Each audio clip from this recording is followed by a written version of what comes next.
If you're wondering how you can recover your Shopee account without an email and or phone number, I'm going to show you exactly how to do that.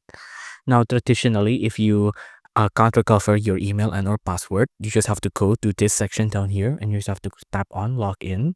Now, if you click on forget here, you can see you can either put in your phone number, your email, or your username.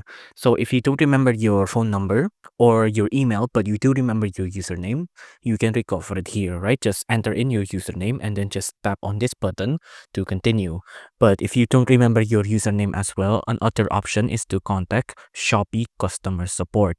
Now, by contacting Shopee customer support, you can also fill out a form that can help you recover your account back. They might ask you for other details besides your password and or email just to confirm it's really you and it's not being stolen, like there's no identity theft going on here. But if you don't remember your phone number, your email, and or your username, your only option to recover your account will be to contact Shopee customer support. If you enjoyed this video, please do consider liking and subscribing.